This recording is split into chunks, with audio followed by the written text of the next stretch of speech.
Effectivement, l'Office des lacs et cours d'eau OLAC a reçu aujourd'hui une délégation de haut niveau de la commission du fleuve Yangtze, qui est un des plus grands agences de gestion de bassins à travers le monde et qui a à son œuvre deux ouvrages majeurs, la conception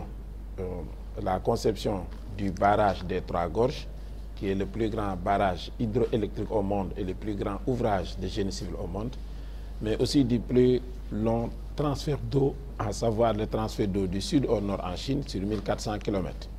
Donc cette visite entre dans le cadre d'une collaboration entamée depuis janvier 2019 sur instruction de son Excellence le Président Macky Sall à la suite de la visite du Président de la République populaire de Chine au Sénégal en 2017.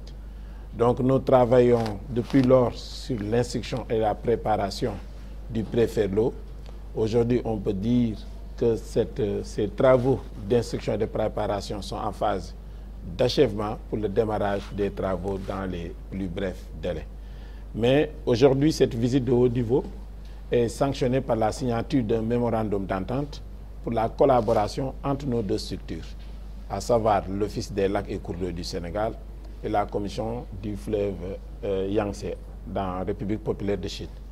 Et ce mémorandum devrait nous permettre d'échanger nos experts, nos collaborateurs dans des domaines de la gestion de l'eau sur le plan qualitatif et quantitatif, mais aussi de l'usage des eaux brutes dans les pays tropicaux. Vous n'êtes pas sans savoir que l'une des richesses aujourd'hui dans ce monde, ce sont les eaux brutes, surtout avec les effets des changements climatiques. Donc, vu l'expérience connue de la Chine, de la République populaire de Chine, de la commission du Yangtze, sur l'usage de manière efficiente de cette eau, donc nous osons que le mémorandum que nous venons de signer va aider OLAC dans la mise en œuvre de ses missions, mais va aussi permettre à d'autres structures qui œuvrent de l'État du Sénégal, qui œuvrent dans le domaine de l'agriculture et de l'élevage aussi, de bénéficier de ce mémorandum. Depuis les années 70, vous l'avez dit, les gouvernements ont essayé donc de transférer l'eau du nord vers le centre du pays. Mais c'est maintenant vraiment qu'on sent réellement donc, la réalisation complète de ce projet. Oui, effectivement, je pense qu'au Sénégal, on parle de revitalisation du Valais fossile, de canal du Baol, de canal du Cayor depuis les années 70. Mais force est de reconnaître que c'est avec le président Macky Sall que cette problématique de transfert des eaux brutes des zones excédentaires telles que le lac de Guerre vers les zones déficitaires telles que le Ferlo est vraiment pris en charge. Aujourd'hui, on peut dire sans se tromper que la réalisation de ce pré-Ferlo qui consiste dans sa phase 1 à transférer 530 millions de mètres cubes d'eau sur 115 km. 115 km, c'est presque de Dakar jusqu'à Mekhe. Donc c'est un relais relativement important. Mais aussi dans ce projet global, on va transférer l'eau sur 240 km. Et je pense que ce sera un projet majeur, un projet structurant pour le développement des activités agricoles et pastorales dans la zone. C'est une vision majeure du chef de l'État et nous travaillons pour que, même si le démarrage n'est pas fait d'ici la fin de l'année, mais au moins que toutes les conventions de financement soient finalisées pour un démarrage effectif durant le premier trimestre 2024.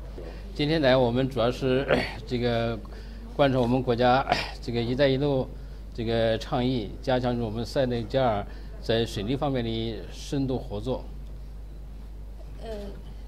Cette fois-ci, aller au Sénégal, premièrement, c'est pour la Sendue et la route de la gouvernement de Chine.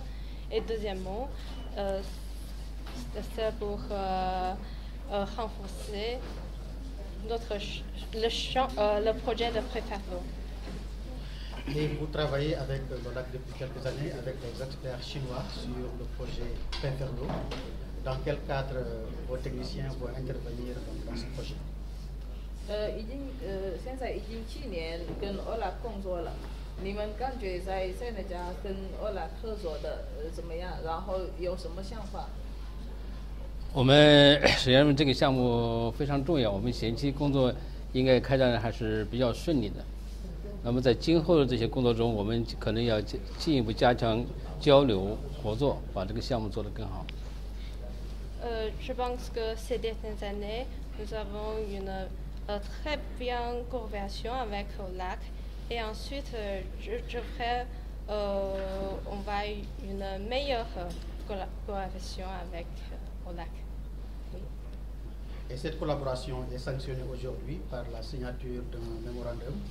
Quelle est la quintessence ou bien quelles sont les activités principales de ce mémorandum? 他说今天签了一个协议，以后下一步是什么？然后工作是会怎么安排？我们下一步将按照我们这个备忘录的